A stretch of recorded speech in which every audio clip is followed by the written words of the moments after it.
안녕하세요. 이제 자기호세 일반 물리학 제 1주 2교시 시작하겠습니다. 지난 1교시에 19세기가 끝나갔죠. 19세기 끝나갈 때 어땠습니까? 물리학이 설명할 수 없는 게 없어서 인간이 이제 자연을 정복했다 이렇게 믿고, 심지어 대학에서는 물리학과가 없어지기 시작했다. 이제 더 이상 할 게 없다라. 이게 사실입니다. 그런 얘기까지 했는데, 그러면서 20세기가 되었습니다. 우리가 어떻게 얘기했습니까? 물리학이 뭐 사람이 나와서 훌륭한 물리학자가 나와서 뭐 이렇게 발전하기도 한 것이 아니라, 지나놓고 보니까 그 큰 변곡점이 있었다. 사람들이 굳게 믿고 있다가 그 믿고 있던 것으로 설명할 수 없는 증거가 나오면 그 증거를 이제 설명하면서 물리학이 도약했다고 그랬죠. 그것이 기원전 3세기에서 고대 그리스의 지상법칙과 천상법칙이 나왔고, 17세기에 뉴턴의 물리학이 나왔습니다. 그리고 이 뉴턴의 물리학은 전에 그런 것과는 달리 수학을 이용했는데 정말 전부 다 설명한 거죠. 설명 못하는 게 없었죠. 천상 이상 할 거 없이. 그래서 자신감에 차 있었는데 20세기에 무슨 일이 벌어지느냐. 뉴턴의 물리학으로 설명할 수 없는 것들이 하나둘씩 나오게 됩니다. 그 증거가 무엇으로부터 나오냐면 빛으로부터 나옵니다. 빛은 두 가지 측면에서 우리한테 단서를 제공해 줬는데, 하나는 빛의 본성이 무엇이냐. 이건 무슨 얘기냐면 빛이 입자냐 파동이냐 이렇게 물어보는 것입니다. 그리고 또 하나는 우리가 흔히 광속이라고 말하는 빛의 속도에 관한 것이었습니다. 이 빛의 본성, 빛이 입자냐 파동이냐, 이걸 빛의 이중성이라고 하는데, 그 문제.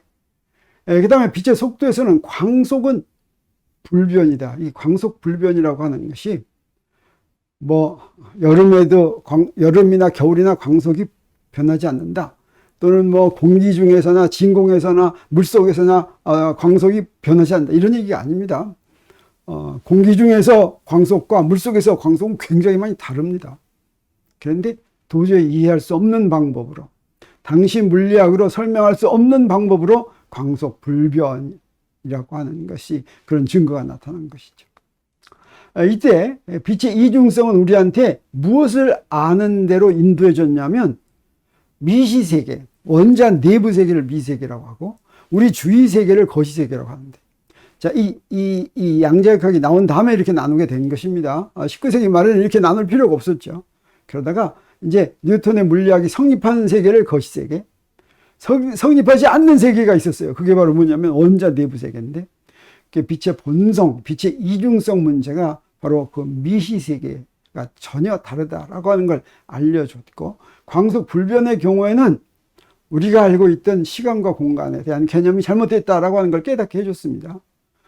그래서 빛의 이중성 문제가 미시세계를 제대로 이해하는 양자역학을 우리한테 갖다 줬습니다. 그런가 하면 광속 불변에서부터 깨닫게 된 것은 유명한 상대성 이론이죠.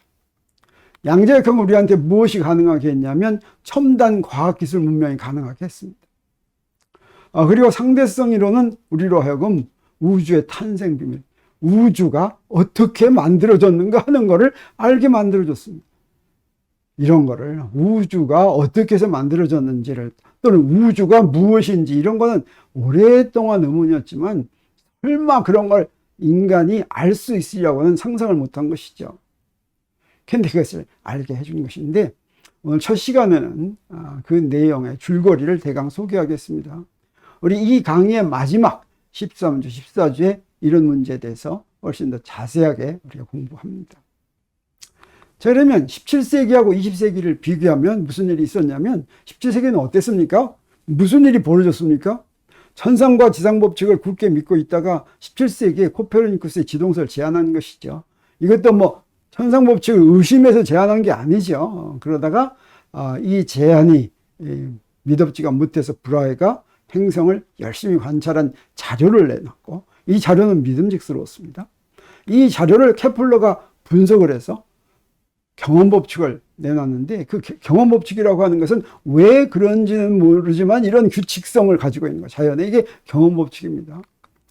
그리고 이 경험 법칙을 설명하는 과정에서 이 경험 법칙이 어떻게 나왔는지 하는 것을 설명하는 과정에서 뉴턴의 기본 법칙이란 간단한 법칙 가지고 모든 걸 설명하는 법칙이죠. 이걸 깨닫게 되었다라고 하는 것이죠. 그러면 20세기에는 무슨 일이 있었느냐?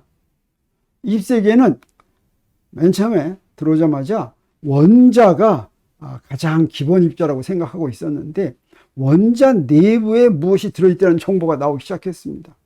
그래서 톰슨과 러더포드가 그러면 원자 내부가 어떻게 됐을까 하는 원자 모형을 제안을 했는데 그 제안이 이상했어요. 그래서 원자 내부에 대한 자료가 더 필요했습니다.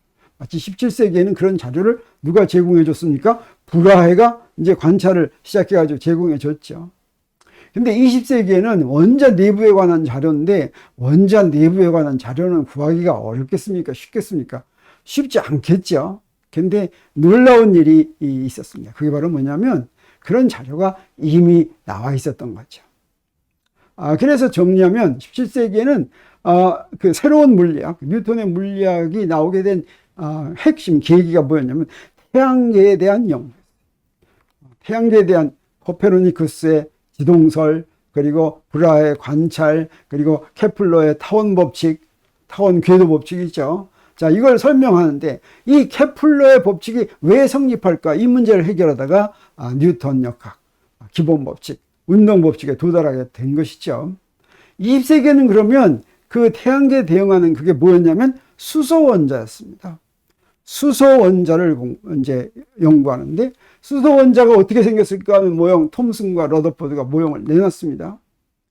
그리고 이미 자료가 있었다고 하는 게 바로 뭐였냐면 태양에서 오는 빛의 선 스펙트럼이었어요. 태양에서 오는 빛에 보면 거기에 까만 선이 굉장히 많이 있는데 그 까만 선들이 있는 파장, 옹스트롬이 그 파장을 전부 정리해서 책으로 만들었던 것입니다. 그래서 그 선 스펙트럼이 어떻게 나왔는가 하는 것을 설명하는 과정에서 미드베리 공식이라는 게 나왔고 플랑크의 양자화 조건이라는 게 나왔고 보어의 수소원자 모형이 나왔는데 보어의 수소원자 모형은 바로 뭐였냐면 몇 가지 가정을 했습니다. 수소원자 속에서 전자들이 어떤 움직임을 한다. 이거는 뉴턴 역학으로는 도저히 설명할 수 없는 그런 가정을 했어요. 그랬더니 미드베리 공식이 저절로 튀어나왔습니다. 그러니까 우리가 나중에 이제 이 강의 그 후반부에 가서 이건 자세히 배우게 됩니다. 그런데 이때 이 보어의 세 가지 가정이 왜 성립하는가 하는 문제를 이제 공부하면서 드디어 미세계에 대한 기본 법칙, 그게 바로 양자역학이고 양자역학은 두 사람이 제안을 했습니다. 하이젠베르크와 슈레딩거 두 사람이 따로따로 했습니다. 그래서 미세계는 알고 봤더니 어떠냐면 거시세계와는 달랐습니다. 뉴턴의 물리학이 성립하지 않았던 것은 F는 ma라는 법칙이 틀려서 또는 그 법칙을 조금만 바꾸면 이게 되는 게 아니었어요. 전혀 달랐다. 그런 증거가 바로 뭐였냐면 아까 얘기한 빛의 이중성입니다. 그리고 드브로이의 물질파. 이건 빛이 입자이기도 하고 파동이기도 하다. 그런데 거시세계는 어떤 것이 입자이면 절대로 파동이면 안 됩니다. 또 어떤 것이 파동이면 절대로 입자이면 안 되는 게 거시세계인 거예요. 야구공이 입자이고 파동하면 물결파 이런 거예요. 그러니까 파동은 모든 데 같이 있습니다. 근데 입자는 작은 장소에 모여 있죠. 어떤 것이 작은 장소에 모여 있으면서 모든 위치에 같이 있을 수가 없겠죠. 그래서 입자이면서 파동인 건 불가능한 거죠. 처음에 이제 빛의 이중성, 빛은 입자이면서 파동이다라고 하는 증거가 나왔어요. 근데 알고 봤더니 전자도 입자이면서 파동해야지 된다라고 하는 게 드브로이의 물질파인데 이건 무슨 얘기냐? 나중에 알고 봤더니 이거는 미세계는 거시세계가 다르다 이런 얘기였습니다. 그리고 또 유명한 하이젠베르크의 불확정성 원리는 미시세계는 뉴턴의 운동법칙처럼, 뉴턴의 운동법칙 우리가 앞에서 배웠죠. 뉴턴의 운동방정식을 풀었더니 어떻습니까? 물체의 위치를 시간의 함수로 구할 수가 있었죠. 하이젠베르크의 불확정성 원리는 무엇을 얘기해 주냐면 물체의 위치를 시간의 함수로 미세계에서는 구할 수가 없다라고 하는 것을 얘기해 주는 것입니다. 이건 무슨 얘기냐? 이거는 미세계는 거기서가 다르다. 그래서 새로운 이론 체계를 만들어야지 됐습니다. 자, 그것이 바로 양자역학인데, 양자역학이 1925년에 하이젠베르크가 양자역학을 제안했는데, 이 하이젠베르크의 양자역학은 어떤 식으로 되었냐면 행렬을 이용한 식으로 되어 있었어요. 그래서 이걸 행렬역학이라고 불렀습니다. 그리고 1926년엔 슈레딩거가 또 양자역학을 제안을 했어요. 근데 슈레딩거는 미분방정식, 파동을 기술하는 미분방정식에 파동방정식이라는 게 있는데, 그 파동방정식과 아주 유사하게 생긴 모양의 양자역학을 기술하는 운동법칙을 제안했습니다. 그래서 슈레딩거가 제안한 양자역학을 뭐라고 부르냐면 파동역학이라고 불렀어요. 행렬역학과 파동역학은 너무 달랐습니다. 행렬역학이란, 행렬이란 뭡니까? 숫자를 나열하는 거죠. 이건 불연속적인 거죠. 그런데 미분방정식, 슈레딩거의 파동방정식은, 미분방정, 슈레딩거 방정식은, 이거는 연속인 것을 가정하고 하는 것이죠. 그런데 또 무슨 일이 있었냐면 1926년에 영국의 디렉이라는 사람이 봤더니 행렬역학과 파동역학이 같은 것을 다르게 표현한 것에 불과하다라고 하는 걸 알게 됐습니다. 그걸 우리가 나중에 이제 공부하게 될 텐데, 그래서 간단히 행렬역학의 운동법칙하고 그 파동역학의 운동법칙이 어떻게 생겼는지만 소개하면, 자, 이게 바로 하이젠베르크의 운동법칙입니다. 행렬로 표시되어 있는 거예요.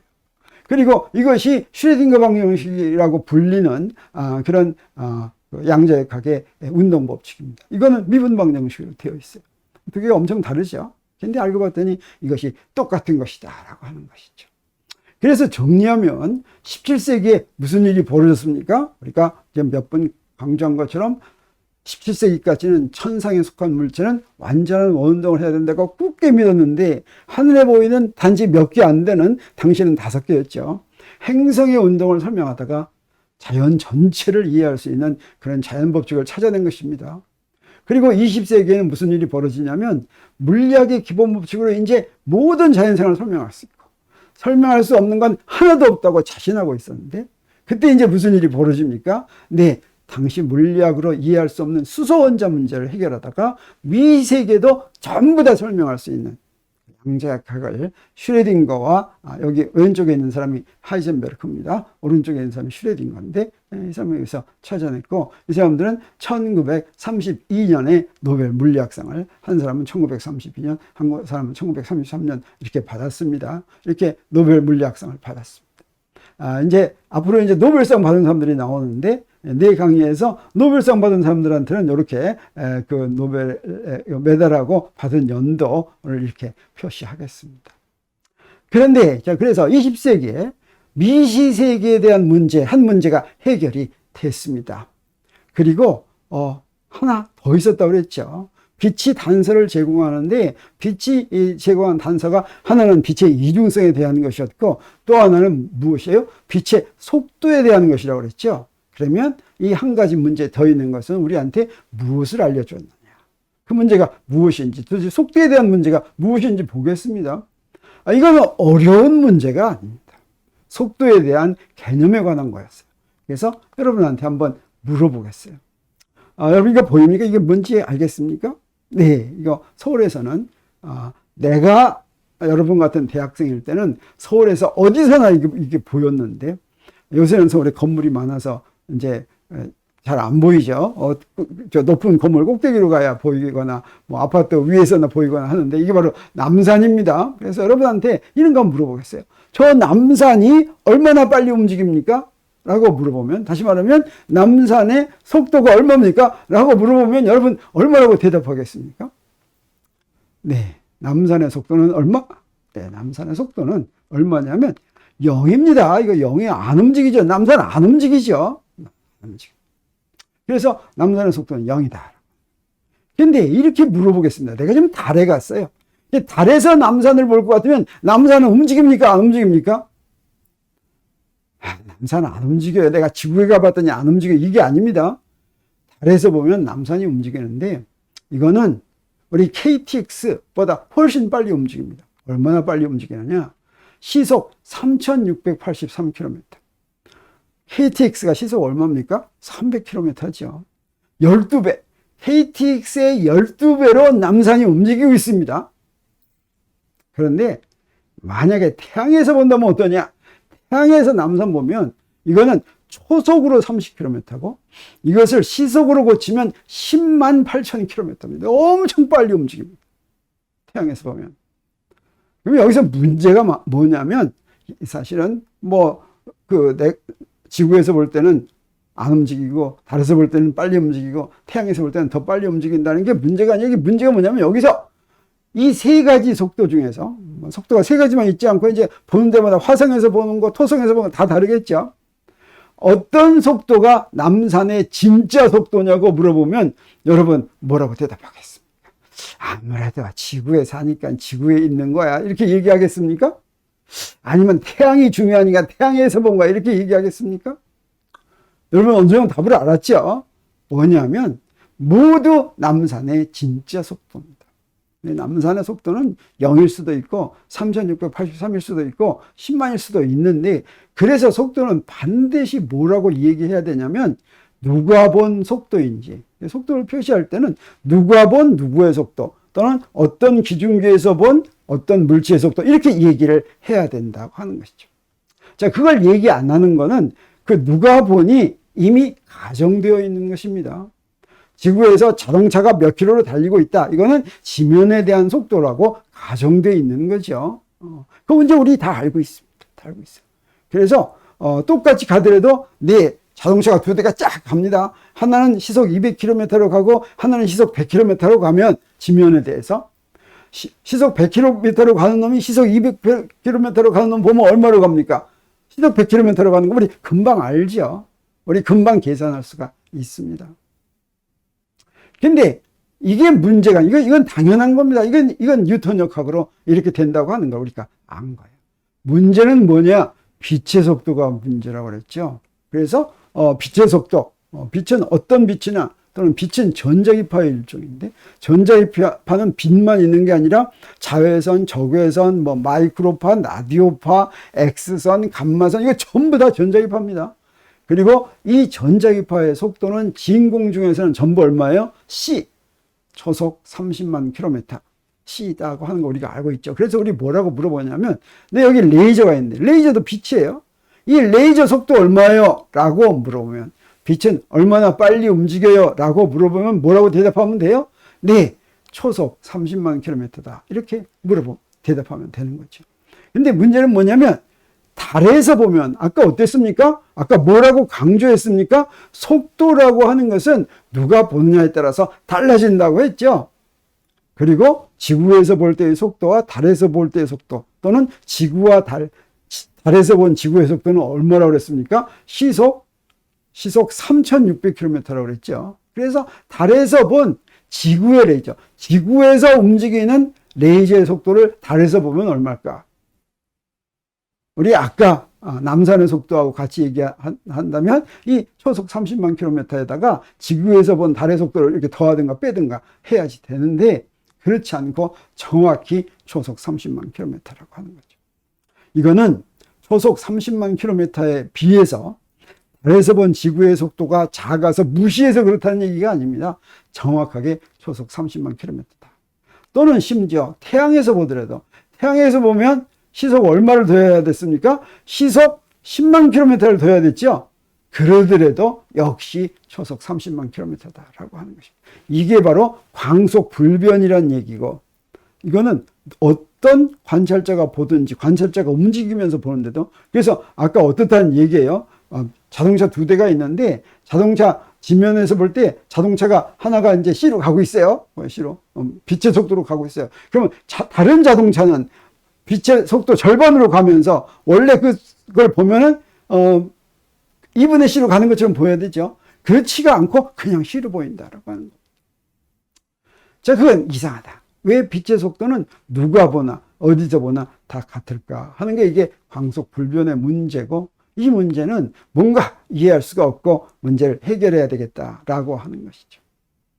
자, 이거는 지금 내가 간단한 광속 불변이 무슨 문제인가 하는 걸 예를 들었지만, 자, 여기서부터 상대성 이론이 나오게 되는데, 사실은 이것과 함께 더 중요한 문제가 19세기 말에 대두됐습니다.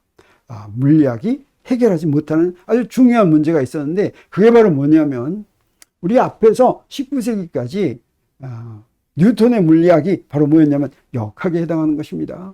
그리고 역학의 기본 법칙은 F는 ma인데, 그 F는 ma, F자리에 힘 집어넣을 때 거기에 이제 힘이 들어가는데, 그 힘에는 기본 상호작용이 있어서 그 기본 상호작용이 만유인력과 전자기력과 강력과 양력인데, 강력과 양력은 우리가 나중에 배우겠지만 원자 핵 속에서만 작용하는 힘이에요.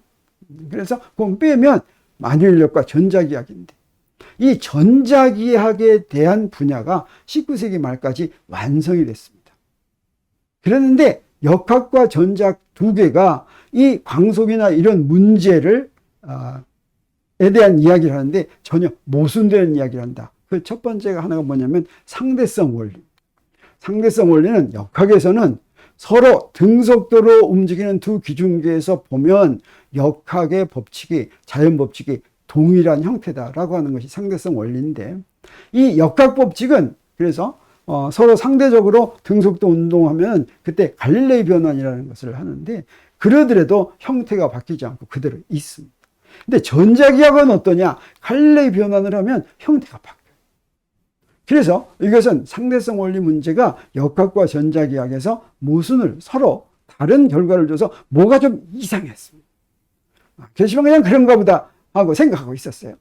그러다가 광속 문제가 또 나온 것입니다. 광속. 역학에서는 어때요? 아까 얘기한 것처럼 속도 덧셈 법칙. 이것을 광속은 만족하지 않는 거예요. 속도 덧셈 법칙이란 V1으로 가는 놈이 V2로 가는 놈을 바깥에서 보면 V1 더하기 V2로 가게 이렇게 보이는 것이 속도 덧셈 법칙인데, 광속의 경우에는 아무리 속도를 더하더라도 똑같이 광속으로 가는 거였어요. 그래서 그 속도 덧셈 법칙을 따르지 않는 것이 납득이 안 갔는데, 전자기학에서는 어떠냐? 전자기학은 나중에 전자기학이 전체적으로 발전하면서 전자기파, 빛이 전자기파라고 하는 것을 이론적으로 먼저 알았습니다. 나중에 배우게 됩니다. 그 전자기학에서 전자기파의 존재를 맥스웰 방정식이라는 전자기학에서 예언을 하는데, 그 맥스웰 방정식에 의할 것 같으면 빛의 속도가 거기 나옵니다. 그 방정식에. 무엇으로 나오냐면 진공의 성질로 나옵니다. 진공의 성질에서부터 광속이 딱 결정이 되는 거예요. 그래서 광속이란 누가 보느냐에 따라서 다른 게 아니라 항상 같다라고 하는 게 전자기학. 광속 불변이 전자기학에서는 원래 그런 것입니다. 광속 불변이라고 하는 건 이것처럼 19세기까지 물리학의 두 기둥인 역학과 전자기학이 서로 모순을 일으키는 이런 문제였다고 하는 것이죠. 이 문제를 1905년에 해결하는 것입니다. 그래서 아인슈타인이 그 특성대성 이론을 수립했는데, 아인슈타인은 어떻습니까? 독일에서 태어난 사람이죠. 이 사람은 그 특성대성 이론이 바로 우리로 하여금 시간과 공간에 대한 그것을 제대로 이야기해 줬는데, 그 얘기는 무슨 얘기냐면, 그 전까지는 시간하고 공간 서로 독립인 것으로 알았습니다. 공간과 상관없이 시간이 흘러간다고 생각했어요. 특성대성 이론은 우리한테 뭘 얘기해 주냐면, 그렇지 않고 시간은 공간의 한 축과 마찬가지다. 그래서 광속 불변이라는 그런 일이 벌어진 것입니다. 그래서 우리는 지금 4차원에 살고 있다라고 하는 것을, 4차원, 시공간 4차원에 살고 있다라고 하는 것을 알게 해주는 것이 특성대성 이론입니다. 그래서 독일에서 출생해가지고 고등학교까지 다닌 다음에 고등학교를 졸업하지 못하고 퇴학을 맞습니다. 그리고 이제 스위스에 가가지고 고등학교를 졸업하지 않아도 다닐 수 있는 추리공과대학을 간 거예요. 이 추리공과대학이 아인슈타인이 갔기 때문에 굉장히 유명해졌죠. 그리고 거기서 졸업한 다음에 취직을 못했어요. 대학교 때 그냥 놀기만 했습니다. 그래서 특허청에 임시직으로 근무하면서 논문 3개를 발표하는데, 이 논문 3개가 전부 다 굉장한 것입니다. 이 중에서 광전 효과라고 하는 것으로 이제 노벨 물리학상을 1921년에 받았죠. 사실은 특성대성 이론으로 노벨상을 줘야지 되는데, 노벨상은 노벨이 뭐라고 조건을 달았냐면, 인류 생활에, 인간들의 생활에 뭔가 향상하게 해준, 개선을 하게 해준 그런 업적에 노벨상을 주라고 그랬는데, 당시로는 특수상대성 이론이 인간 생활에 어떤 영향을 줄지 도저히 알 수가 없어가지고 광전 효과를 준 것입니다. 근데 이제 오늘날은 그렇지 않죠. 이 상대성 이론이 오늘날의 첨단 과학기술 문명의 기초가 되는 것입니다. 그래서 당시로서는 그랬다라고 하는 것이죠.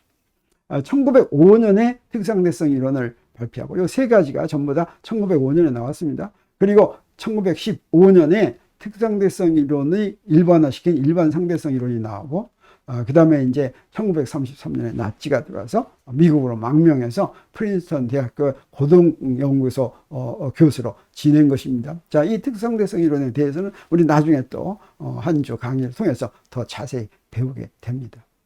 자, 그래서 정리하면 17세기 아까와 마찬가지로 천상의 물체는 완전한 운동을 한다고 굳게 믿다가 행성들의 운동으로 자연의 기본 법칙을 찾아냈다면, 20세기는 어때요? 네, 20세기는 물리학의 기본 법칙으로 모든 자연현상을 설명할 수 있다고 자신했다가 무슨 문제? 당시 물리학으로 이해할 수 없는 광속불변을 해결하다가 그것만 해결한 것이 아니라 시간과 공간에 대한 특상대성 이론을 발견하게 됐다. 이 얘기가 지금 무슨 얘기냐면, 무엇인가 당시에 굳게 믿던 것으로 설명할 수 없는 증거가 나오면 그 증거를 해결하면 그것만 해결하는 것이 아니라 더 기본적인 아주 도약할 수 있는 그런 자연의 이치를 깨닫게 된다라고 하는 것을 이제 설명한 것입니다. 자, 그러면 이런 특수상대성 이론으로부터 아까 이 상대성 이론이 무엇에 도달했다고 그랬죠? 우주에 대해서, 우주가 어떻게 만들어졌는지 이해하게 됐다고 그랬죠? 그래서 어떻게 그렇게 가게 됐는지 하는 것을 나머지 시간 동안에 잠깐 설명하려고 합니다.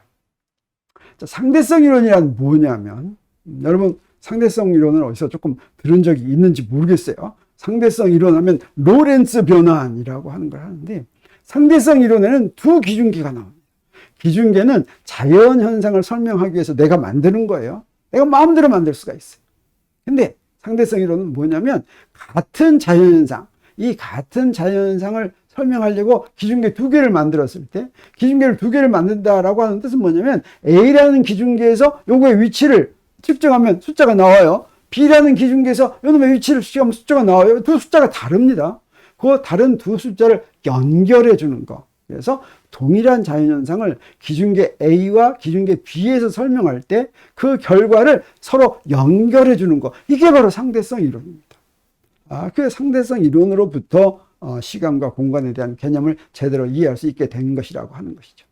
자, 이게 일반적인 상대성 이론인데, 이때 특수상대성 이론이라고 하는 것은 여기에 A 기준계하고 B 기준계를 정할 때 둘 사이에 제한을 뒀습니다. 어떤 제한을 뒀냐면, B 기준계가 A 기준계에 대해서 등속도 운동하는 것만으로 제한을 뒀어요.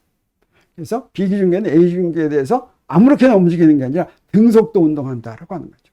그런 제한 아래에서 두 기준계에서 관찰한 사실들 사이의 관계식이 바로 뭐냐면 로렌츠 변환. 그러면 일반 상대성 이론이란 뭐겠어요? 이게 일반화시킨 게 되겠죠. 그래서 B 기준계가 A 기준계에 대해서 뭐까지 일반화시키면 되겠습니까? 네, 가속 운동하는 것까지 일반화시키면 되는데, 그러면 이걸 뭐라고 얘기하냐면, 일반 상대성 이론은 관성계와 비관성계가 대상이다, 이렇게 이야기하는데, 그 얘기는 이제 우리 나중에 다음 주에 바로 이제 공부하게 됩니다. 관성계는 뉴턴의 운동 법칙이 성립하는 기준계를 말하는 거예요. 한 기준계가 관성계면 그 기준계에 대해서 등속도 운동하면 그 기준계가 또 관성계입니다. 그래서 특수상대성 이론은 두 서로 다른 관성계를 대상으로 한다면, 한 기준계가 관성계인데 거기에 대해서 가속 운동하면 이건 비관성계가 되겠어요. 그래서 일반 상대성 이론은 관성계와 비관성계가 대상이다, 이렇게 얘기합니다. 그래서 1905년에 발표한 특수상대성 이론의 식은 바로 이 로렌츠 변환, 이거예요. 그래서 우리 뉴턴 역학의 식은, 기본식은 F는 ma라고 그랬죠. 그리고 전자기학의 기본식은 맥스웰 방정식, 이렇게 기본식 하나씩 딱 있습니다. 특상대성 이론의 기본식은 로렌츠 변환입니다. 특상대성 이론에 대한 모든 것은 전부 다 로렌츠 변환에서 나옵니다. 자, 이걸 적용하면 특상대성 이론 다 설명하는 거예요. 자, 이것을 이제 이거는 어때요? 두 기준계가 있는데, 자, X하고 CT는 뭐냐면 어떤 A 기준계의 위치와 시간이라고 한다면, X'하고 CT'은 A 기준계에 대해서 등속도 운동하는 다른 B 기준계에서의 그 위치와 시간입니다. 그 둘을 연결시키는 게 로렌츠 변환이죠. 이것을 어떻게 이제 일반화 시킨다고 그랬습니까? 일반 상대성 이론은 하나는 관성계고 다른 하나는 비관성계라고 그랬죠. 근데 그렇게 일반화 시키는 것이 쉽지가 않았습니다. 1905년에 특상대성 이론을 발표하고, 특상대성 이론 발표하기 전까지는 어땠다고 그랬습니까? 취직을 못해가지고 스위스의 특허청에 임시직으로 있었다고 그랬죠. 근데 특상대성 이론 발표하고 또 뭐 다른 발표하고 나서 바로 교수로 발탁돼서 갔습니다. 그리고 이제 사람들이 엄청 칭찬받았죠. 그때는 어떠냐? 아직 일반인들한테는 유명하지 않았고 학계에서는 유명했습니다. 많은 사람들이 도와가지고 이 특상대성 이론이 굉장하니까 이 특상대성 이론이 어때요? 두 기준계가 등속도 운동할 때로 제한되어 있으니까 그 제한을 푸는 것을 연구하는데 사실은 쉽지가 않았습니다. 많은 사람이 도와줬어요. 그러다가 결국 10년 있다가 일반 상대성 이론에 도달했고, 그때 기본식을 뭐라고 그러냐면 아인슈타인의 장방정식이다라고 합니다. 벌써 다르죠. 일반 상대성 이론은 일단 좀 이해하기가 힘듭니다. 어때요? 특상대성 이론의 로렌츠 변화는 뭐 그냥 이거 더하기 빼기밖에 없죠. 이거 뭐 이해하기 쉽죠. 근데 여기는 뭐가 좀 복잡합니다. 여기서 밑에 첨자 두 개 붙은 걸 뭐라고 부르냐면 텐서라고 합니다. 첨자가 하나가 붙었으면 벡터예요. 두 개 붙었으면 텐서인데, 이때 여기 G뮤뉴 이렇게 나온 거 있죠. 이건 메트릭 텐서라고 하는 건데, 이것은 공간의 구조를 알려주는 텐서예요. 일반 상대성 이론에 의해서 우리 뭐라 그러냐면 질량이 주위의 시공간을 휘어지게 합니다. 구조가 만들게 해요. 특상대성 이론에서는 공간이 평평합니다. 근데 일반 상대성 이론은 무엇까지 다루냐면 휘어진 시공간을 다루고, 그 휘어진 것을 표시하는 물리량이 바로 뭐냐면 이 메트릭 텐서라고 하는 겁니다. 그래서 이거는 공간의 구조를 대표하는 텐서고, 리치 텐서가 R뮤뉴인데, 리치는 사람 이름입니다. 이 안에는 미분 연산자가 잔뜩 들어있어요.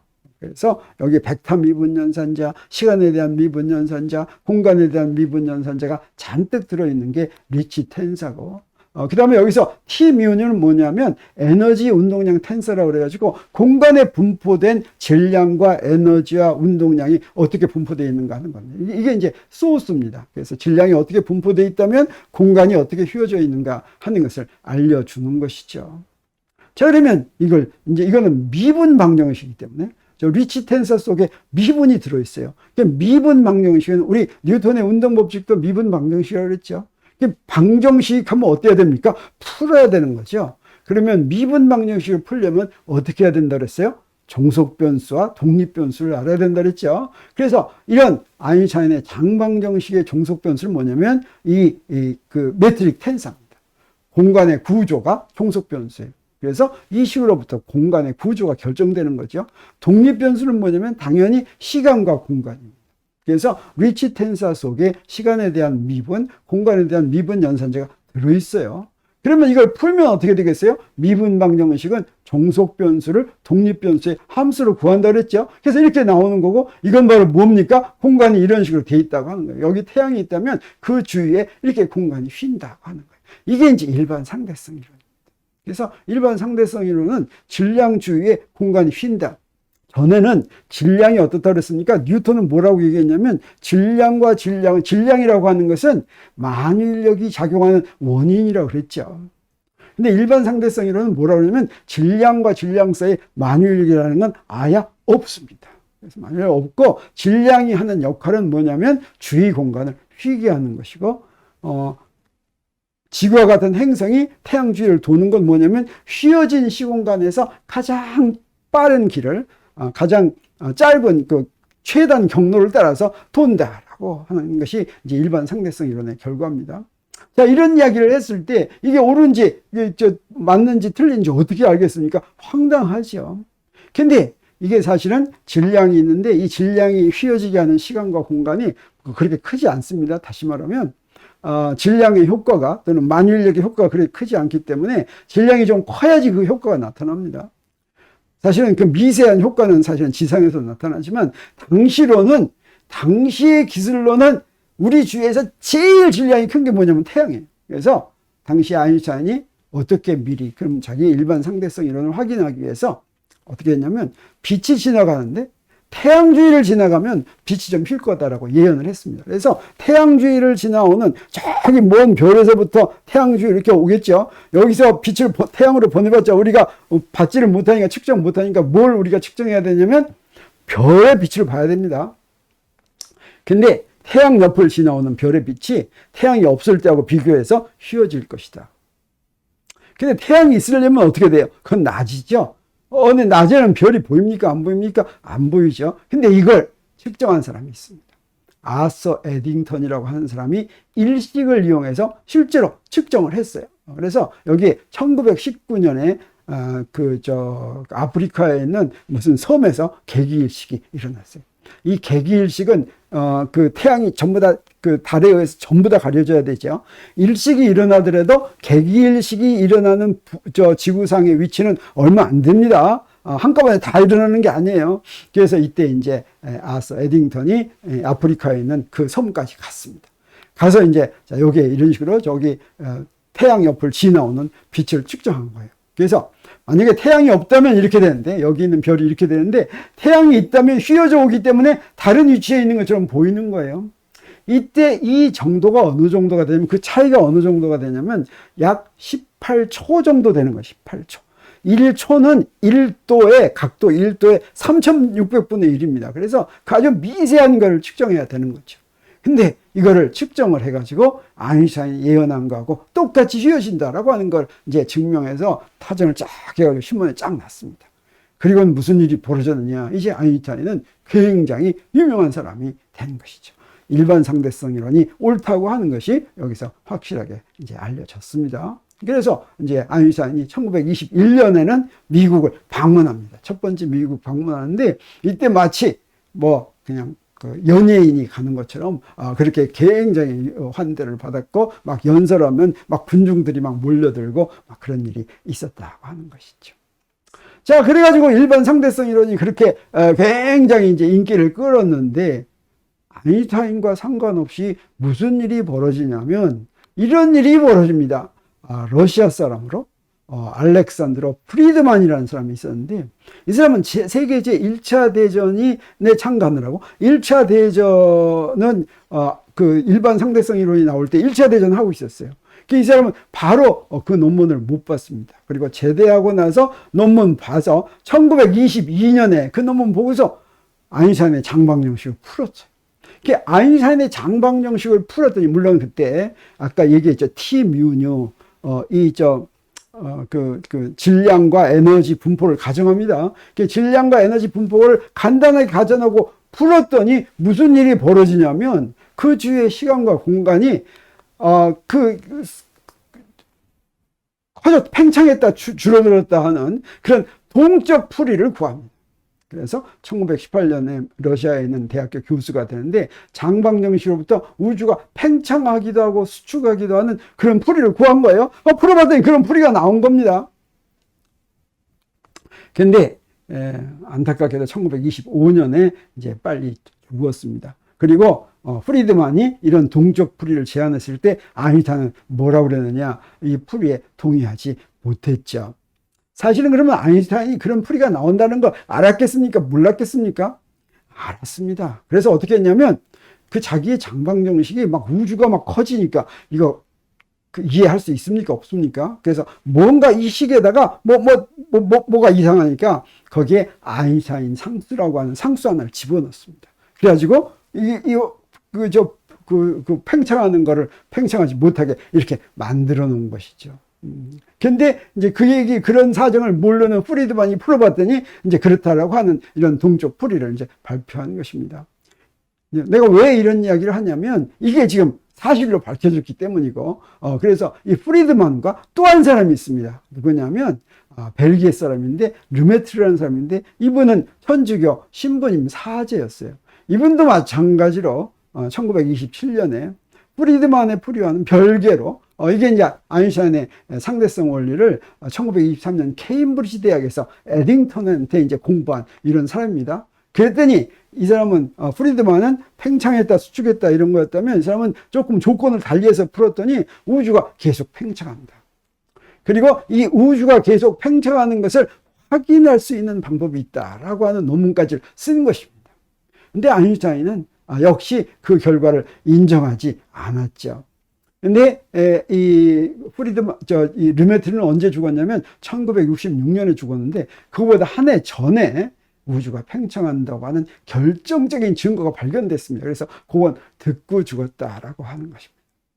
자, 그러면 이런 이론적으로 아인슈타인의 일반 상대성 이론이 우주가 팽창한다고 하는 그런 풀이를 갖고 있었음에도 불구하고 아인슈타인은 그렇지 않다고 생각했는데 무슨 일이 벌어지고 있었냐면 미국에서는 당시로는 1910년, 20년대 이 당시 미국은 과학, 물리학 같은 데서는 좀 한대입니다. 그럼 발전하지 않은데요. 그런 물리학의 중심지는 다 유럽이었어요. 그래서 그 미국 같은 데서는 이제 뭐 천문대가 좋은 데가 있어가지고 그 별 보고 이러는 거 이제 주로 하고 있었는데 무슨 일이 벌어졌냐면 자, 그 벌어지기 위해서 그 도플러 효과를 잠깐 소개하겠어요. 도플러 효과 여러분 잘 알죠? 오스트리아 사람인 도플러가 발표한 것인데 이거 어디에 잘 적용이 되냐면 소리에 적용이 됩니다. 소리는 높낮이가 무엇으로 구분됩니까? 진동수로 구분이 되죠. 그래서 내가 소리를 냅니다. 그러면 도 그러면 진동수 몇 개짜리, 레 그러면 몇 개짜리 이렇게 내죠. 그러면 그 높이를 똑같이 들으려면 어때요? 듣는 진동수도 내는 진동수가 같아야 되죠. 근데 항상 같지 않다는 것입니다. 그래서 여기에 기차의 기적 소리를 듣는다면 기차가 지금 정지하고 있는데 내가 들을 때는 두 개가 같아요. 그래서 음원이 내는 진동수하고 관찰자가 듣는 진동수가 같은데 만약에 이 기차가 지금 나한테 다가오고 있으면 어떻게 되느냐? 다가오고 있으면 음원이 내는 진동수보다 내가 듣는 진동수가 더 큽니다. 더 높은 음을 들어요. 근데 멀어지고 있으면 어떠냐? 멀어지고 있으면 음원이 내는 진동수보다 더 낮은 진동수를 듣게 되는 것이죠. 이게 유명한 도플러 효과입니다. 근데 이 도플러 효과는 소리에만 적용이 되는 것이 아니라 모든 파동에 적용이 되고 빛도 파동이죠. 그래서 빛의 경우에도 광원이 가까이 오면 진동수가 어떻게 되겠습니까? 그 빛 파동인 전자기파의 진동수가 더 커지겠죠. 멀리 가면 진동수가 어떻게 되겠어요? 더 낮아지겠죠. 근데 빛의 경우에는 어떻습니까? 빛의 경우에는 진동수하고 무엇이 관계 있냐면 색깔하고 관계 있습니다. 아까 전자기파가 여러 가지가 있는데 어떻습니까? 뭐 적외선, 빛, 자외선, X선, 감마선 뭐 이렇게 잔뜩 있다고 그랬죠. 이게 지금 진동수가 커지는 순서입니다.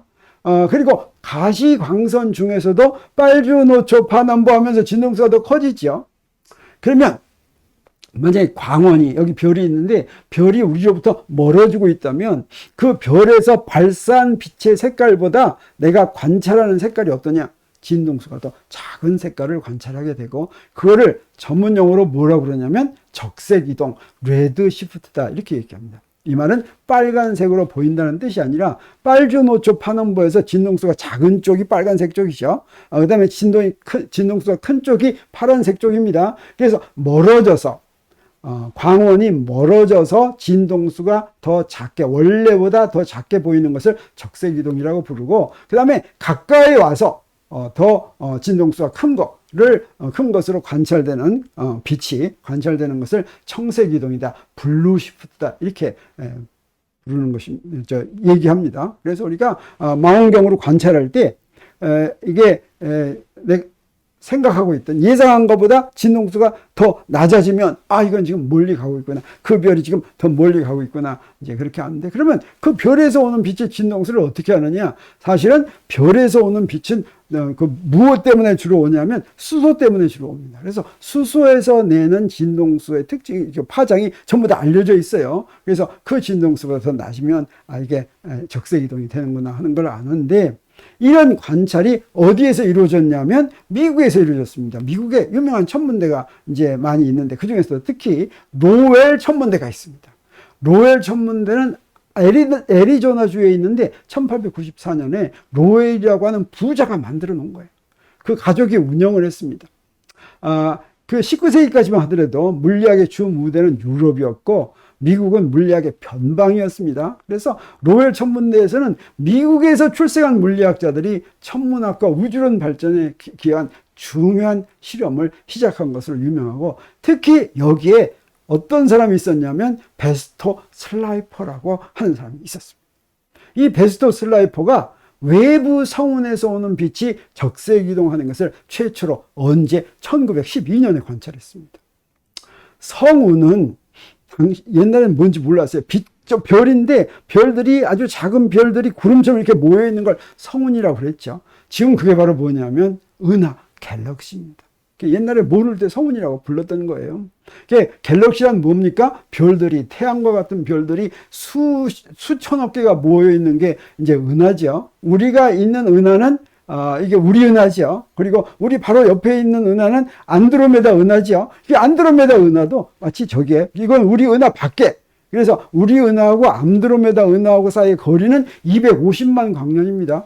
우리 은하의 크기는 10만 광년 정도 된다 그랬죠. 250만 광년, 거기 이제 떨어진데 안드로메다 은하인데, 이런 은하들이 굉장히 많이 있습니다. 이런 외부 성운에서 오는 빛의 적색 이동을 최초로 발견한 사람인데, 미국 천문학자로 평생을 로열 천문대에서 재직했다고 합니다.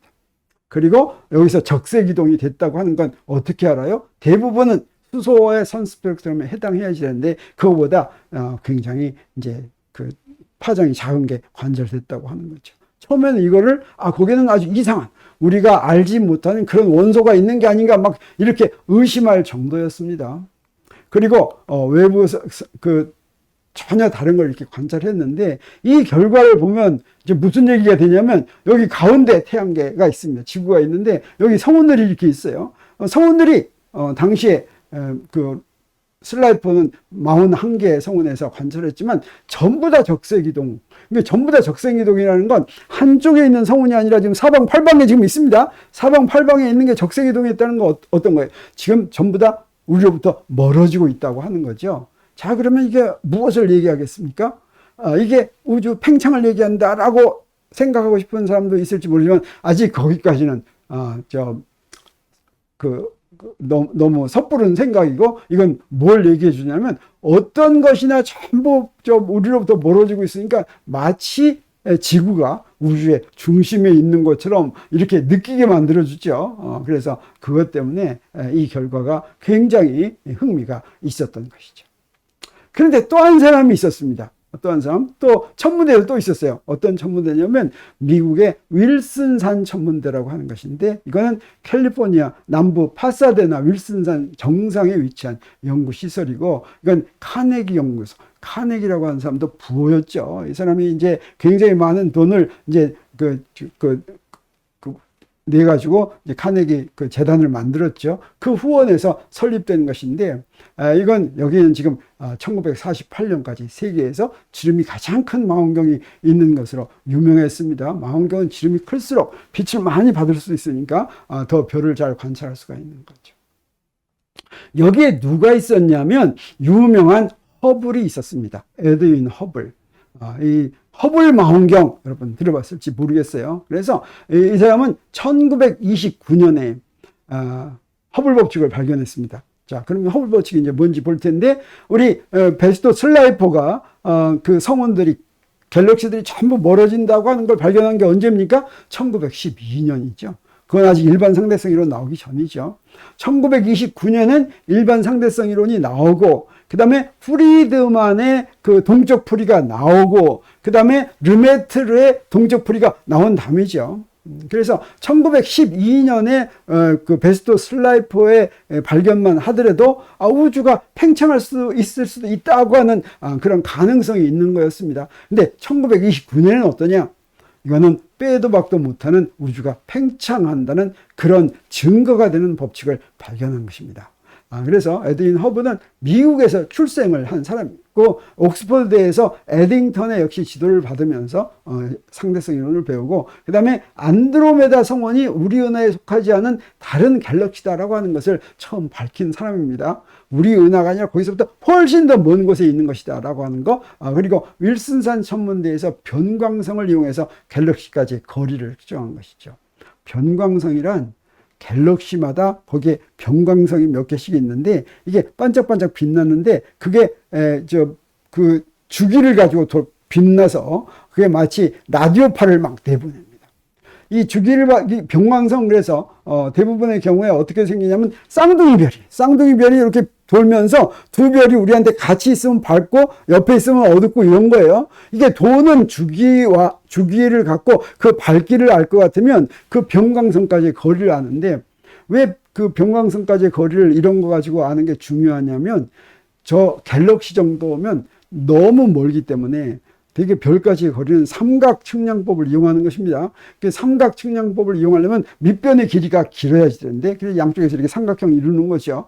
근데 저 갤럭시 정도 되면은 어떤 별이나 전부 평행으로 오기 때문에 삼각 그 측량법을 측정할 수가 없어요. 우리 지구에서 만들 수 있는 가장 큰 밑변의 길이는 지구 궤도죠. 그래서 여름에 한번 측정하고 겨울에 한번 측정하고 이럴 것 같으면 굉장히 긴 거 가지고 시차각을 측정할 수가 있는데 그걸 할 수가 없어서 다른 방법 이걸 찾아낸 것입니다. 그래서 갤럭시까지의 거리를 알 수 있는 방법을 이제 윌슨이 찾아내서 이 변광성을 이용해서 거리를 측정했더니 무슨 일이 벌어졌냐면 이런 허블 법칙을 발견하게 된 것입니다.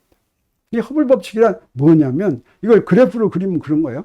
갤럭시에서 온 이제 빛을 측정합니다. 그러면 우리 뭘 하냐면 도플러 효과를 이용해서 슬라이퍼가 해놓은 거죠. 후퇴 속력 이놈이 얼마나 빨리 움직이는지를 압니다. 그 다음에 또 뭘 안다고 그랬어요? 거리를 안다고 그랬죠. 그래서 이걸 그래프로 그립니다. 그래서 여기 가로축에는 갤럭시까지의 거리, 그 다음에 세로축에는 갤럭시가 움직이는 속력. 그래가지고 여기다 점을 찍는 거예요. 그러니까 어떤 갤럭시는 뭐 거리는 얼마고 속력이 얼마 이렇게 점을 이렇게 찍죠. 점을 찍으면 그 점이 어떻게 되겠습니까? 뭐 웬만하면 그냥 아무데나 찍히겠죠. 근데 놀라운 일이 벌어진 겁니다. 이 점이 어떻게 생겼어요? 이렇게 생겼어요. 이 어때요? 직선 위에 있다고 하는 것입니다. 그래서 속력이 거리의 함수다라고 하는 것이죠. 그래서 이런 식이 나오는 거예요. V는 H0D다. 이 얘기는 무슨 얘기입니까? 이 얘기는 어떤 갤럭시가 지금 막 움직이고 있는데 그 움직이는 속도가 갤럭시가 처한 어떤 환경에 의한 것이 아니라 단순히 지구에서 거리가 얼마냐에 따라서 지구에서 거리가 2배면 속도가 2배다 이런 뜻입니다. 그리고 그 비례 상수를 우리 허블 상수라고 이렇게 부르는데 이건 바로 무엇을 얘기해 주냐면 우주가 팽창한다라고 하는 빼도 박도 못하는 아주 분명한 증거가 된다고 하는 것이죠. 그러면 이 허블 법칙이 왜 우주가 팽창한다는 증거인지 여러분 이해가 잘 안 되죠. 예를 들어서 보겠습니다. 예를 들어서 여기 개미가 있다고 하겠어요. 개미가 막 마음대로 움직인다고 하겠어요. 지금 내가 여기서 이렇게 보고 있습니다. 그런데 개미가 나한테서 멀수록 빨리 움직인다면, 그냥 나한테서 2배 멀어지면 2배 더 빨리 움직인다면, 그건 개미가 움직여서 그러는 것이 아니라 자가 길어져서 그런다라고 하는 거죠. 그래서 여기 2에 있던 게 2의 자리로 가면 이만큼 움직였죠. 4에 있던 게 길어서 이만큼 가죠. 6에 있던 게 이만큼 가죠. 8에 있던 게 이만큼 가죠. 10에 있던 게 이만큼 가죠. 이게 무슨 말입니까? 나한테 멀어질수록 같은 시간 동안 더 많이 가죠. 더 빨라지죠. 그래서 단순히 나한테 2배 더 멀어지면 2배 더 빨리 움직이면 그것은 그 갤럭시가 엔진 달고 움직인다는 얘기가 절대 아니다라고 하는 것이죠. 그건 우주가 팽창하기 때문에 그런다라고 하는 아주 빼도 박도 못하는 증거가 된다고 하는 것입니다. 자, 그러면 이 허블 법칙을 알면 우리 금방 알 수가 있어요. 지금 우주가 팽창하고 있다면. 그러면 옛날에는 어떻게 했어요? 우주가 더 작았겠죠. 얼마까지 작을 수가 있어요? 이건 뭐 반지름이 0보다 더 작을 수가 없죠. 그러면 그때부터 지금까지 오는데 시간이 얼마 걸렸는지 우리 계산할 수가 있어요.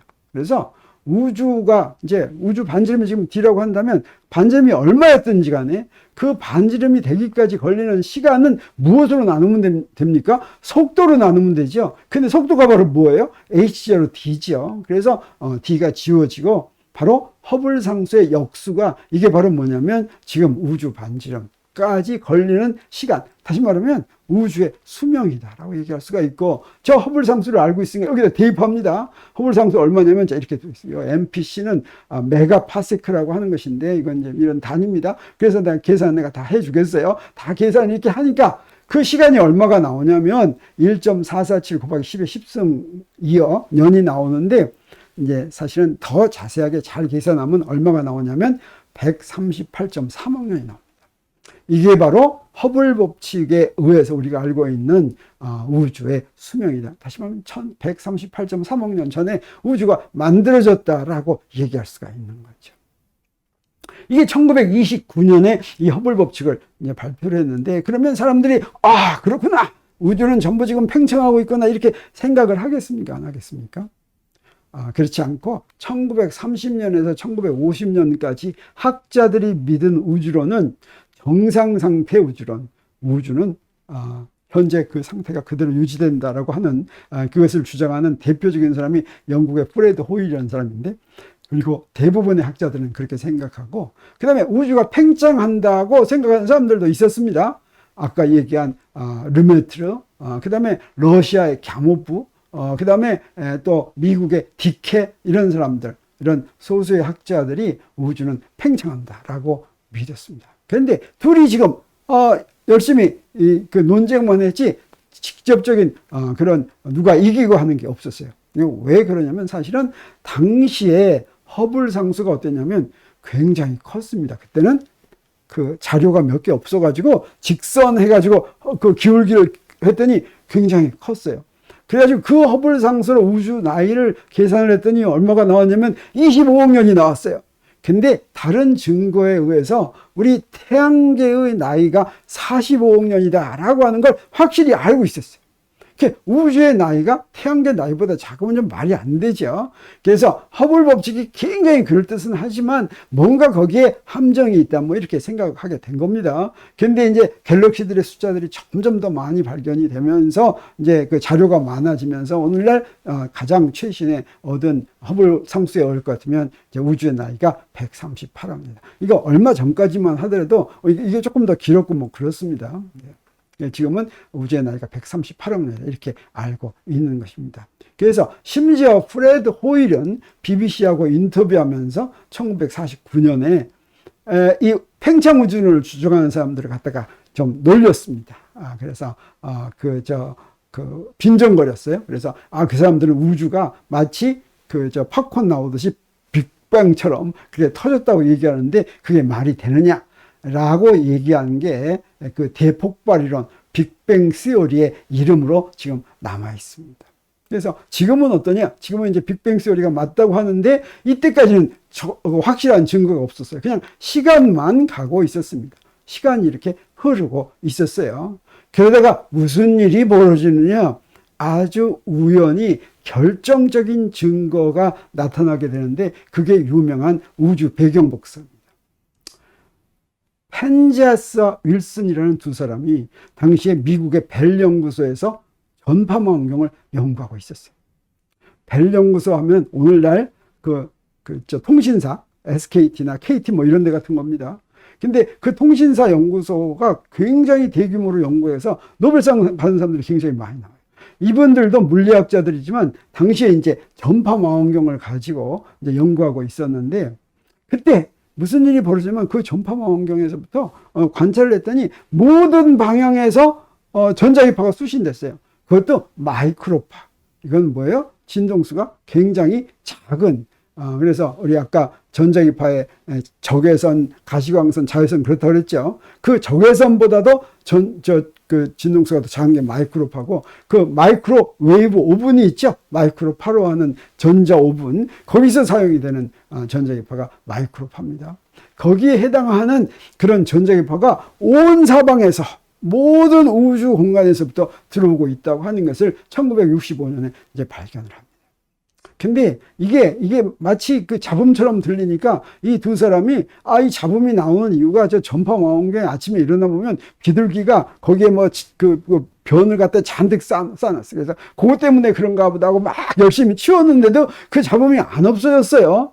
근데 그 근처에 우연히 누가 있었냐면 디케라고 하는 프린스턴 대학의 디케라고 하는 천문학자가 있었는데 이 디케라는 천문학자가 바로 대폭발 이론이 옳다면 어떤 증거가 있어야 되는지를 이론적으로 구해놓은 사람이었습니다.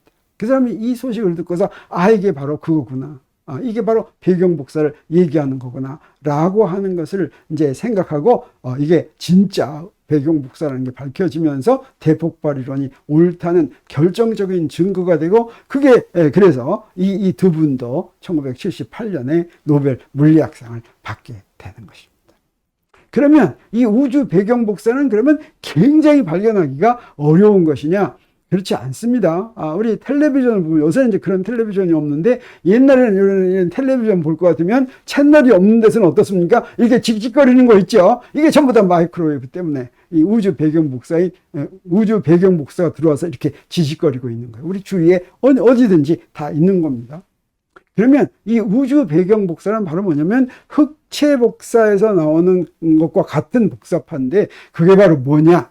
흑체라고 하는 게 뭐냐면 까만 물체죠. 그래서 물리에서 말하는 흑체 블랙바디는 모든 빛을 다 흡수하는 걸 얘기합니다. 여기서 모든 빛은 가시광선뿐만 아니라 모든 전자기파를 다 흡수합니다. 이 흑체에 대한 연구를 누가 맨 먼저 했냐면 플랑크라고 하는 사람이 했는데, 이 흑체에서 나오는 전자기파에 대한 흑체 복사파가 굉장히 설명하기 힘든 부분이 있었습니다. 그래서 간단한 모델을 세워가지고 이걸 해결했어요. 그래서 흑체에 대한 모델로는 이렇게 얘기할 수가 있습니다. 여기에 동공이 있어요. 여기 큰 캐비티, 구멍이 뚫린 겁니다. 그리고 그 동공에 여기 조그만 구멍이 하나 있는데, 일로 빛이 들어간다면 어떻게 되겠습니까? 쏙 들어가겠죠. 여기에는 어떤 색깔의 빛이 오든지 다 들어가죠. 우리 어떤 물체가 빨간색으로 보인다고 하는 것은, 우리 햇빛을 보여줬을 때 빨간색으로 보이는 것은 빨간색 말고는 다른 건 다 흡수하고 빨간색만 반사하기 때문입니다. 전부 다 흡수하면 검정색으로 보이는 거예요. 야, 여기 구멍 조그맣게 뚫어놨으면 그 구멍은 어떻겠어요? 다 들어가겠죠? 그래서 이게 이상적인 흑체의 모형이다, 이렇게 얘기할 수가 있겠어요. 그래서 구멍에 도달한 빛은 모두 들어가니까 이게 바로 동공, 이 동공 하나, 요 동공이 바로 흑체입니다. 이 작은 구멍이 흑체인데, 그러면 이렇게 모든 빛을 흡수하는 흑체에서는 빛이 나오겠습니까? 안 나오겠습니까? 이 흑체에서는 어떤 빛이 나오냐면 여기 조그만 구멍에서 빛 나오는 겁니다. 여기서 지금 어때요? 안으로 들어갔던 놈이 왔다 갔다 하겠죠. 왔다 갔다 하다가 우연히 이 구멍을 만나겠습니까? 안 만나겠습니까? 만날 수도 있죠. 만나면 나옵니다. 지가 무슨 수가 있어도 나오죠. 그러면 이때 어떤 특정한 빛만 나오겠습니까? 그렇지 않고 이 안에 들어있는 빛 중에서 나오겠죠.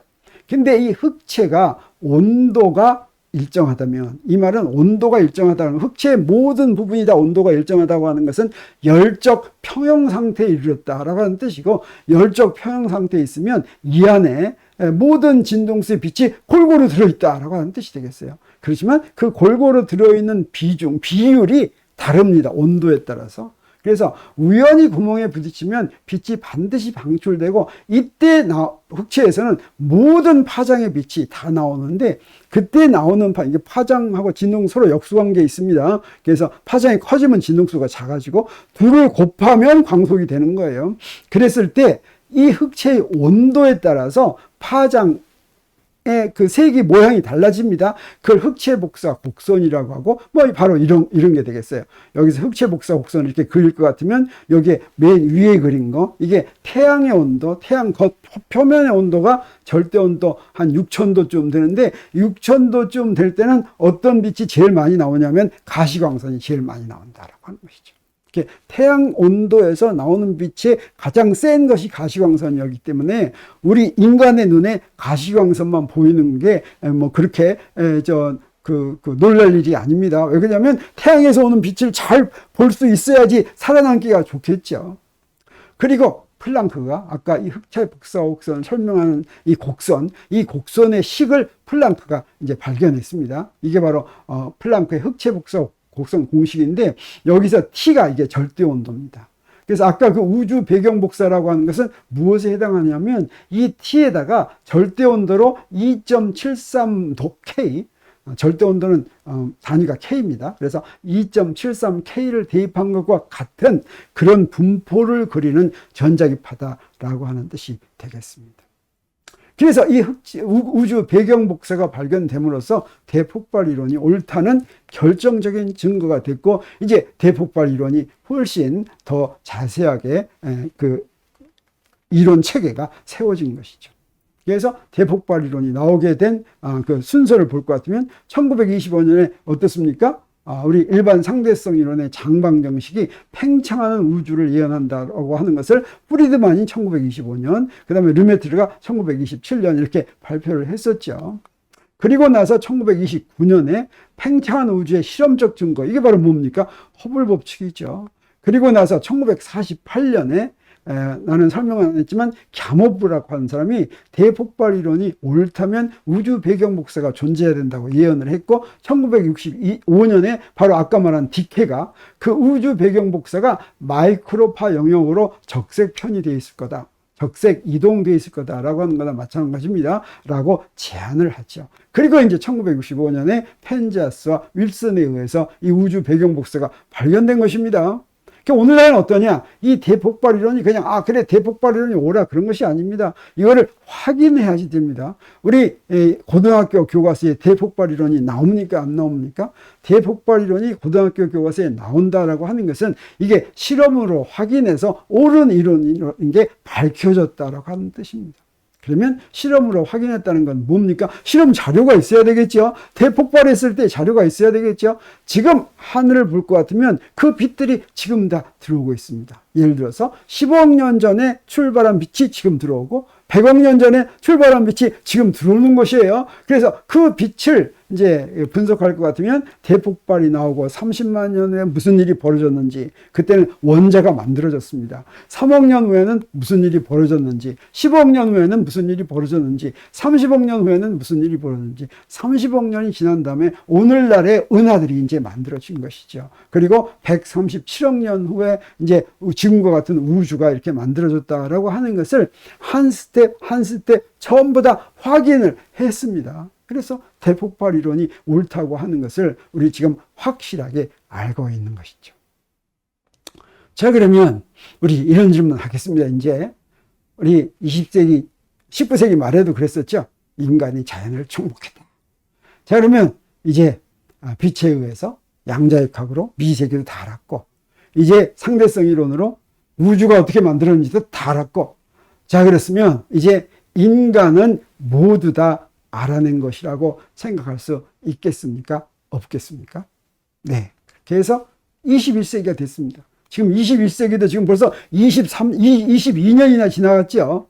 간단히 여러분한테 또 물어보겠습니다. 자, 그러면 우리는 우주의 운명을 미리 알 수 있겠습니까? 이 말은 뭐냐면 우주가 지금 팽창하고 있죠. 우주가 지금 계속 팽창하겠습니까? 아니면 언젠가는 팽창하다 멈추겠습니까? 아니면 팽창하다 다시 쪼그라들겠습니까? 뭐 이런 거 우리 미리 알 수 있겠습니까? 없겠습니까? 둘 중에 하나 골라보세요. 알 수 있다, 알 수 없다. 여러분 어떻습니까? 놀랍게도 알 수 있습니다. 무엇 때문입니까? 유명한 일반 상대성 이론입니다. 일반 상대성 이론이 이미 그것까지 다 말해놨어요. 자, 일반 상대성 이론에 의할 것 같으면 우주 임계 밀도를 간단히 구할 수가 있는데, 이 우주의 밀도는 우주 전체의 질량을 우주의 부피로 나눈 것입니다. 물론 4차원 부피로 나눈 거예요. 우리는 지금 4차원 시공간에 살고 있으니까. 그랬을 때 이걸 간단하게 무엇으로 표시할 수가 있냐면, 저기에는 허블 상수, H절은 허블 상수죠. G는 만율력 상수예요. 이렇게 간단하게 표현할 수가 있습니다. 만약에 우주 임계 밀도가 이렇다면 이건 지금 기준이 되는 밀도예요. 그래서 우주의 실제 밀도가 만약에 이거보다 더 크다면, 여기다 그래프를 그리겠어요? 대폭발 이후 시간, 그 다음에 이거는 우주의 반지름, 지금 우주가 커지고 있으니까. 그래서 이 밀도가, 실제 밀도가 이거보다 더 크다면 어떻게 되냐? 그러면 우주는 팽창하다가 시간이 지나면서 팽창하다가 반지름이 다시 작아집니다. 이걸 뭐라고 얘기하냐면 클로스드 유니버스라고 하고, 이걸 빅크런치로 이제 우주가 종말을 고한다 이렇게 얘기합니다. 근데 실제 밀도가 이 임계 밀도보다 더 작다면 그러면 계속해서 팽창합니다. 이걸 뭐라고 부르냐면 오픈 유니버스라고 하고 컨티뉴드 익스펜션을 한다 이렇게 얘기합니다. 근데 우주의 진짜 밀도가 이 임계 밀도하고 같다면 무슨 일이 벌어지냐? 그러면 이때 플랫 유니버스라고 얘기하고, 익스펜션이 천천히 점점 감소하지만 결국 하나의 한계점에 도달한다. 이렇게 얘기하는데, 이런 오픈 유니버스인지 플랫 유니버스인지 클로스 유니버스인지 이런 것은 기하적인 구조로 결정된다라고 하는 것이죠. 그래서 사실은 아인슈타인도 굉장히 놀란 일이 있습니다. 아인슈타인이 특상대성 이론을 일반화하다가 이제 일반 상대성으로 가면서 우주가 어때요? 우주가 휘어졌다라고 하는 걸 발견했죠. 근데 그것과 비슷한 시기에 19세기 말에 이미 기하학자들은 기하만 가시고, 그때 기하는 뭐였냐면 유클리드 기하였고, 유클리드 기하는 바로 그 공간이 평평하다는 것이었어요. 근데 평평하지 않을 수도 있다라고 하는 것이 기하적으로 나왔습니다. 그리고 그 평평하지 않을 수도 있는 걸 무엇으로 알 수가 있냐면 그 기하 특히 우리 주위에서 우주 전체를 보지 않더라도 우리 주위에서 그 증거만 가지고도 알 수 있다라고 하는 걸 기하학자들이 알아낸 것이죠. 근데 우리는 지금 우리의 우주가 실제 이 중에서 어느 곳에 있는지를 현재는 지금 어디 있냐면 여기 있어가지고 현재의 자료만 갖고는 이 세 개의 경우를 구별해낼 수가 없습니다.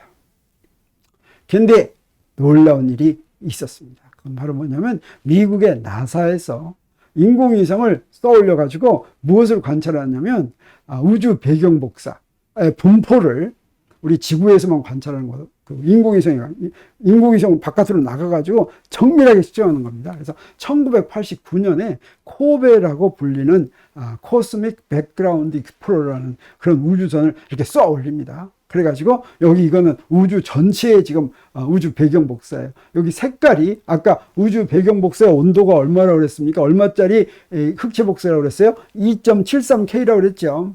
여기 색깔이 조금 차이 나는 게 가장 높은 온도에서 가장 낮은 온도 차이가 10,000분의 1K입니다. 그 정도의 분포로 이렇게 된다라고 하는 거, 우주 전체가. 이걸 측정해서 이렇게 측정 자료를 냈어요.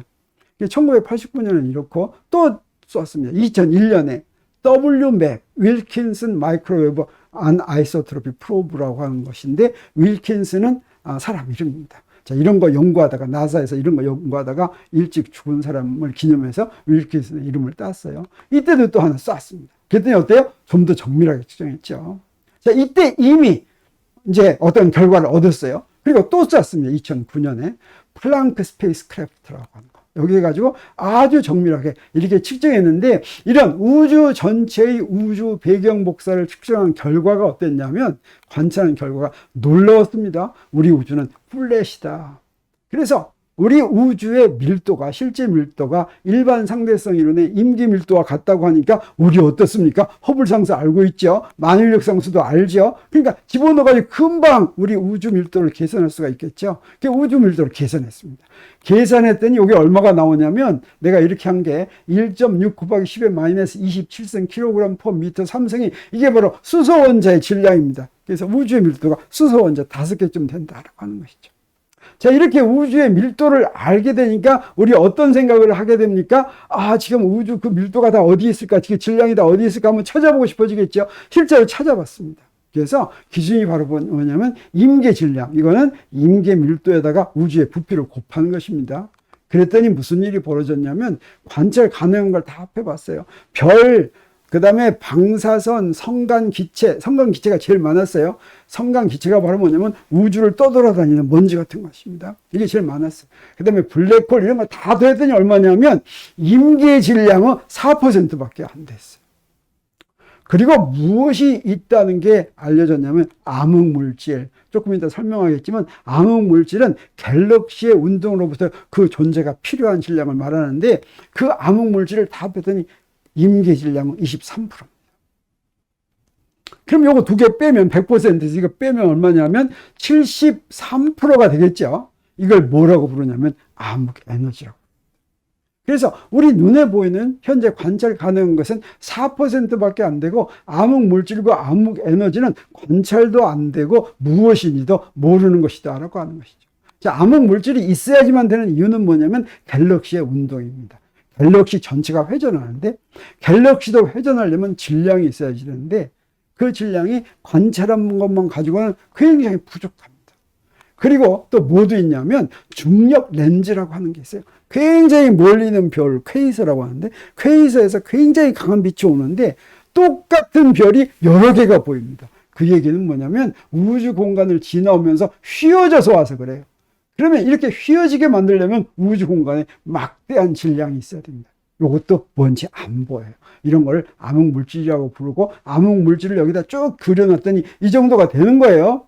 그래서 우리 뭐라고 얘기할 수가 있냐면 우리 전체 질량, 우리 일반 상대성 이론에 의해서 알고 있는 전체 질량 중에서 우리 눈에 보이는 거, 관찰 가능한 것은 4%밖에 안 됩니다. 그리고 암흑물질은 얼마예요? 23%. 이게 암흑물질은 그래도 이유는 압니다. 있어야 되는 이유는 있어요. 이유. 근데 이유도 모르는 게 얼마예요? 암흑에너지 73%다라고 하는 거죠. 다시 말하면 96%를 우리가 알고 있는 물리학으로는 설명할 수 없다고 하는 겁니다. 자, 그러니까 이제 무슨 생각 듭니까? 우리 알 수 없는 것으로, 이제 우리가 알고 있는 것으로 설명할 수 있는 거 나타나면 이건 뭐예요? 물리학자는 찬스지요. 이때 무슨 일이 보여집니까? 뭔가 새로운 걸 팍 알게 되는 거죠. 그런데 사실은 이런 것도 어떻게 해서 우리가 알게 된 것입니까? 일반 상대성 이론이 나온 뒤에야 비로소 질량이 얼마 있어야 되는지를 안 거죠. 그리고 얼마 지금 모른다는 것까지 안 거죠. 그래서 종합하면, 정리하면 이렇습니다. 20세기에 물리학의 기본 법칙으로 모든 자연현상을 설명할 수 있다고 자신하고 20세기 어때요? 광속 불변을 해결하다가 시간과 공간에 대한 상대성 이론을 발견했죠. 근데 21세기에는 지금 무슨 일이 벌어졌냐면, 네, 우주론에 저절로 도달했고 우주가 어떻게 만들어졌는지 앞으로 어떻게 변할지까지는 다 이해를 했어요. 근데 뭘 이해 못합니까? 우주의 총 질량 96%를 오늘날 알고 있는 물리학으로는 설명할 수가 없고, 지금 이제 많은 우리나라를 비롯해서 많은 선진국에서 막대한 연구비를 쏟아내면서 지금 이것을 연구하고 있습니다. 여러분도 여기에 들어갈 수가 있습니다. 지금 이게 지금 20세기가 저물면서 이 문제가 나왔는데 지금 몇십 년이 지나면서 지금 이게 충분히 해결할 수 있어야 되는데 아직 해결하지 못하고 있습니다. 여러분도 여기에 이제 할 수가 있는데, 우리 지난 경험을 볼 것 같으면 어떻습니까? 17세기에는 행성 문제 해결하다가 케플러 법칙 왜 성립할까 하다가 뉴턴 역학을 발견하는 바람에 거시세계의 기본 법칙을 발견했죠. 이렇게 문제가 생기면 어때요? 무슨 커다란 발견이 있었죠. 또 20세기는 어떻습니까? 빛의 이중성 문제 이거 하나 가지고 어때요? 양자역학이 나오고 미세계의 기본법칙을 알게 됐죠. 또 20세기에는 무슨 일이 벌어졌어요? 광속 불변 문제 가지고 상대성 이론 나온 다음에 4차원 시공간의 우주론까지 발견하게 되게 이르렀죠. 근데 21세기에는 우주 총질량 문제, 암흑물질과 암흑에너지는 무엇일까? 이런 문제. 자, 이게 해결되면 어떻게 되겠습니까? 무슨 굉장한 이론이 하나 나올 것 같죠? 그리고 그거 나오면 어떻게 되겠습니까? 우리가 지금 해결하지 못한 걸 또 해결할 수 있는 그런 뭔가 단초가 나올 것 같죠? 내가 생각할 때 우리가 해결하지 못하는 단초는 지금 뭐가 남아있냐면 우리 정신세계입니다. 그리고 이 우주가 도대체 왜 존재하는가 하는 것은 대폭발 이론으로도 해결이 안 되죠. 그리고 대폭발 이론이 있다고 하는 거 우리 인간이 지금 알아낸 거죠. 근데 인간은 지금 얼마나 사소한 존재입니까? 그럼 인간이 없다면 도대체 이 우주는 왜 존재합니까? 자, 이런 문제도 과연 해결할 수 있을지 궁금하죠. 자, 물리학은 그래서 정말 흥미진진한 것을 우리한테 제공해주고, 물리학이 어떤 굉장히 유명한 사람들에 의해서 단편적으로 발전해 온 것이 아니라 어떻습니까? 큰 스토리를 만들면서 우리 인간으로 하여금 자연을 하나씩 깨닫게 하는 그 어떤 뭔가가 진행되고 있는 것처럼 보인다라고 하는 생각이 듭니까? 안 듭니까? 자, 이렇게 해서 오늘 첫 시간 마치고, 자, 이 물리학에 대해서 다음 주부터 한 주씩 더 자세하게 공부하기로 하겠습니다. 오늘 제 1주의 2교시 이것으로 마칩니다.